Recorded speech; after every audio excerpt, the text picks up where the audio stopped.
اللهم صل وسلم وبارك على سيدنا محمد وعلى اله وصحبه وسلم. ازيكم يا حبيب قلبي؟ عاملين ايه؟ يا رب تكونوا بخير. وحشتوني كتير، حابه قد كده كده كده. بصوا بقى، بتوحشوني من الفيديو اللي فات وبستناكوا عشان انا منتج لكم الفيديو. يعني بس بتوحشوني من الفيديو اللي فات وبستنى اقول لكم الفيديو ده. تمام تمام. عايزه اقول لكم بقى كده، يومنا النهارده يوم مش عادي. ليه يا دودو كده؟ ما هو بدأنا بالمواعين، يعني يبقى يوم مش عادي. يعني فيها بقى رغاوي ومواعين، وبصوا ما اقولكوش يعني. فانا قلت طبعا عايزه بصوا، سامعين صوت الدوشه بتاعت الولاد بره. عايزه اقول لكم انا بصوا، انا قافله على نفسي دلوقتي عشان اعمل لكم الفيديو ده. لان الفيديو ده حرفيا بقى له 3 ايام عندي على التليفون. وطبعا مظبطاه ومجهزاه، بس فاضل على الصوت. يعني ما نتيجته كله، عملته كل حاجه، فاضل الصوت بس. هو ده اللي واقف ان انا اعمله. بس طبعا في ظل الدوشه اللي الولاد عاملينها، وفي ظل الظروف الجديده اللي احنا طبعا اللي شاف الفيديو اللي فات هيعرف انا بتكلم عن ايه. بتكلم عن الضيفة الجديدة اللي دخلت عليا البيت، ودخلت على حياتي كده فجأة، وجابولي ضرة في قلب البيت. منافساني ومشاركاني مع ولادي في كل حاجة. طبعا هي حلوة ومش حلوة. فيها مميزات وفيها عيوب. وانا بتكلم كده بتكلم عن القطة ايه، لا، عن الكلبة اللي ولادي جابوها. وبيزعلوا لما بقول لها يا كلبة. بس قلت بقى اغسل المواعين هنا اول حاجه. يعني ايه، مش عايزه اطلع من تفاصيل المواعين وادخل في تفاصيل الكلبه، احكي لكم عنها دلوقتي. بصوا بقى، انا اول حاجه نزلت اللي في المواعين كلها كلها كلها. اي حاجه في الاطباق، بواقي اكل، اي حاجه نضفتها ونزلتها وشطفتها. وحطيت البريل بتاعي وغسلت الليفه وظبطت الدنيا. وبعد كده بقى غسلت كله كله كله ورا بعضه في قلب الحوض. لان انا كنت غسلت الحوض كمان. قلت علشان خاطر ان انا ايه اشطف فيه كل مره واحده، وانجز نفسي، لان كان ورايا حاجات كتير في اليوم ده. اليوم ده كان يعني الفيديو ده اصلا انا كنت عاملاه بالليل. تمام، عشان كان ورايا مشوار الصبح. فقلت لا، ما بيتش مواعين العشاء او الغدا، يعني بمعنى صح، لان احنا بنتغدى متاخر. فانا قلت لا، ما بيتش المواعين في المطبخ، علشان انا عندي مشوار الصبح، فبقى ايه ماشيه فايقه. فقلت بقى اغسل المواعين بالليل. وكان عندي شويه حاجات كده، قلت بقى اعملها بالمره. قلت اشارك معاكم الفيديو. واصور بقى فيديو ليلي كده حلو، حاجه محترمه. تليق طبعا ايه باي ست بيت دلوقتي هتشوفني وتتحمس. لو عندك شويه مواعين مضايقينك في الحوض، او البنوتات اللي مش بتحب تغسل المواعين، او اي ام يعني مش بتحب تغسل المواعين، او الناس اللي بتبقى متعقده من المواعين. المواعين دي اسهل منها مفيش. بس ايه، يعني اعمليها بحب كده، حطيها في قلبك وفي دماغك وفي عينيك، هتحبيها علشان ما تزهقيش منها. وطول ما انت بتغسلي المواعين وبتعمليها، اشغلي بالك بقى وتفكيرك. يعني مثلا ايه، انا طول ما انا واقفه بفكر هعمل ايه جديد، بفكر اطور من نفسي ازاي، بفكر ان انا يعني طب انا وانا بغسل، بعد ما اغسل مواعين عايزه اقعد بولادي اعمل كذا وكذا وكذا وكذا. فدايما دماغي شغاله في خصوصيات بيتي. مش دماغي شغاله بقى لا انا عايزه انتقم من فلانه، لا انا حتى فلانه ديت مضايقاني، وبصراحه عايزه اخد. بصوا، دي الا اختي كانت طبعا موجوده، جت من الشغل بقى وكده بالليل. وكانت بتعمل الازازه بتاعتها. تمام. فطبعا بقعد بقى اقول لها تحاربيني ومش عارفه ايه. قعدنا بقى نتكلم شويه وانا بغسل المواعين، خلصتهم بقى في ثواني كده واحنا بنتكلم. ودي كانت حله الكشري بتاعتنا. قلت بقى بواقي وحاجات كده فيها افضيهم، علشان خاطر ان انا بوش الحله وايه، واغسلها بقى بالمره. فقلت بعد ما اغسلها كده هبوشها الاول، بعدين أنا اجي على البوتاجاز اظبطه بقى، وهوريكم دلوقتي انا هغسل البوتاجاز والمعه واخليه زي الفل بايه. تمام تمام. لو وصلتوا لحد هنا ما تنسوش تحطوا لايك وسبسكرايب للقناه، علشان كل ما انزل فيديو جديد يا حبيبه قلبي انت وهي يوصلك مني اشعار. ولو مش بيوصلك مني اشعار، يا ريت تفعلي الجرس تاني علشان تعملي علامة الكل، علشان خاطر ان انا كل ما انزل فيديو هيوصلك مني اشعار، تكوني اول واحدة شايفة الفيديو عندي على القناة. وده شرف ليا ان انت تكوني اول واحدة تشوفي الفيديو عندي وتحطي لي لايك. ويكون وجودكم دايما كلكم على راسي من فوق. يعني احبابي واخواتي واهلي ودنيتي كلها طبعا دلوقتي، لان انا ليا اصحاب كتير كتير جدا على اليوتيوب دلوقتي. تمام تمام. في ناس بتستناني، في ناس عامة يعني بتتفرج بس مش بتكتب تعليقات ولا كومنتات، بس بعرف ردها في الخاص عندي. هنا بقى البوتاجاز عندي، انا كنت بص بقول لكم ايه، انا دعكت اول مره وغسلته ولميت بقى كده، قلت بقى انا عايزه اديله تلميعه، لا مش عاجبني كده. رحت بقى ايه جايبه شويه كلوركس الوان.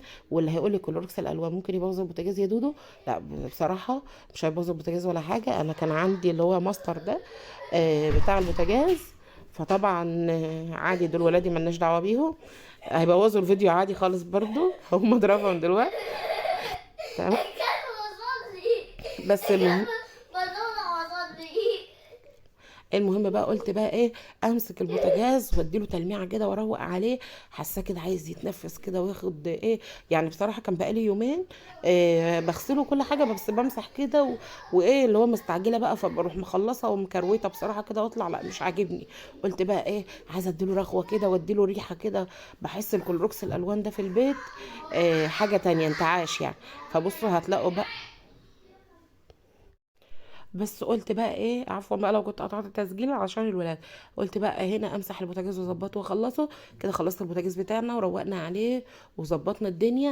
ما احنا بنعمل بقى روتين بالليل يعني، حاجه بروقان كده بعد ما اتغدينا وشربنا الشاي وقعدنا كمان وانتخنا شويه. هنا كان عندي بقى في درج التربو، علشان خاطر انا بفضي التربو اليومين دول، علشان خاطر بقى امسكه اغسله واروق عليه كده. ما انا قلت لكم ان انا بادئه تنظيفات بقى بتاعت العيد وتنظيفات الصيف والحاجات بقى ايه اللي فيها ميه وزروطه حاجات حلوه كتير كده.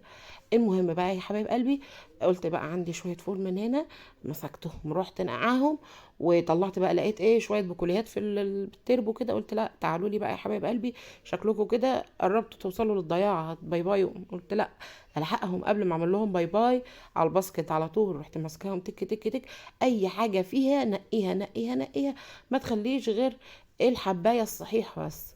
بعد كده بقى تروحي ماسكاها غسله غسله كويسه ومصفياها ونقعاها. ده بالنسبه لايه، بالنسبه للفول والطعميه. للفول الصحيح بصوا الحله بتاعتي لسه منقوعه زي ما هي. تمام. هغسلها بعد ما اخلص كل ده، تكون بقى باشت معايا وراحت ايه الرز اللي فيها والحاجات اللي لازقه فيها دي قبت خالص خالص، واروح دعكها كده. هنا بقى اللوبيا بتاعتي هخزنها. دي طريقتي في تخزين البقوليات دلوقتي، لما بسيبها بره في اكياسها من مكان ما اشتريتها زي ما هي يعني في مكانها كده في التربو عندي او في اي مكان انت بتخزني فيه حاجتك، هتلاقيها بعد فتره كده بتسوس او تخرم او اي حاجه. طبعا احنا مش حابين كده، والحاجه بتاعتنا هتبوظ يبقى احنا خسرنا فلوسنا في الحاجه اللي احنا دفعناها دي. تمام تمام. فانا هعمل ايه بقى، بمسك اللوبيا اسلقها. بصوا تاني الا اختي دخلت، لا دي مستقصداني بقى. حد يقول اطلعي بره. بصوا جابت بطيخه، قالت لي البطيخه دي مش حلوه. قلت لها عشان انا عارفه ان هي مش حلوه، وانا قلت لها بصي. قالت لي طب اعمل بيها ايه، طب مش طلعت بايظه. تمسكيها دعكي بيها وشك وايديكي كده هتنور. كانت دي طريقه ماما قالت لي عليها وكانت حلوه يعني. ولو وصلتوا لحد هنا عايزاكم تدعوا لماما ربنا يشفيها ويعافيها يا رب، ويكمل يا رب شفاها وسلامتها على خير يا رب، اللهم امين. ويشفي جميع مرضانا. بص بقى قلت بقى امسك اللوبيا هنا ونقي نقي نقي نقي لحد ما تطلعي ايه، خلي الحبايه نظيفه وطلعي الحبايه اللي مش نظيفه او اي حاجه تانية غريبه مش موجوده معاكي في قلب اللوبيا. وامسكيها اغسليها يا حبيبه قلبي ونقعيها في ميه من بالليل للصبح. وتعالي بقى الصبح هتلاقيها نفشت بقى في المكان. بس طبعا لما تحطيها في حاجه، انا حطيتها في بلاستيكيه عندي كانت صغيره عليها شويه لان هي حجمها زاد بالليل. تمام. لانها بتنفش شويه زادت في الميه. المهم بقى رحت ماسكاها الصبح، خدتها غلوه واحده بس، هي ما استحملتش اصلا. بصوا انا سايباها جنبي اهي، خدتها غلوه واحده بس سلقتها بحيث ان هي بصوا ناشفه سنه كده في ايديا. بس كده. وبتشيليها بقى بتخزنيها في اكياسك او في علبك او اي طريقه ايا كانت ايه هي، بتخزنيها في الفريزر وبتيجي تستخدميها تطلعي العلبه بتاعتك على طول دايركت على التسبيكه بتاعتك، بتبقى حاجه زي الفل وجاهزه ومريحه جدا يعني.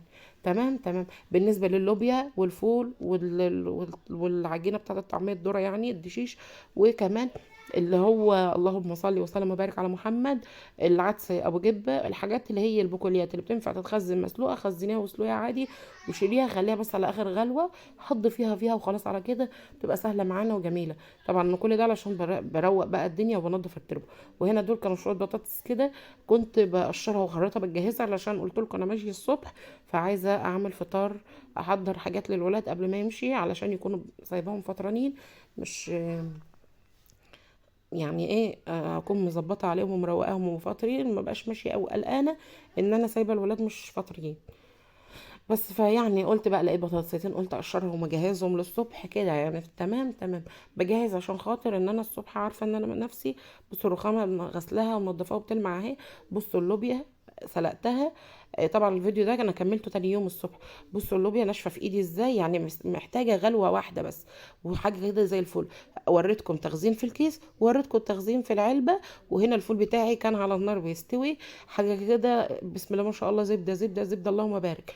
عملته ازاي؟ نقعنا الفول من بالليل، تاني يوم حطيناه في ميه سخنه. الفيديو مش عارف.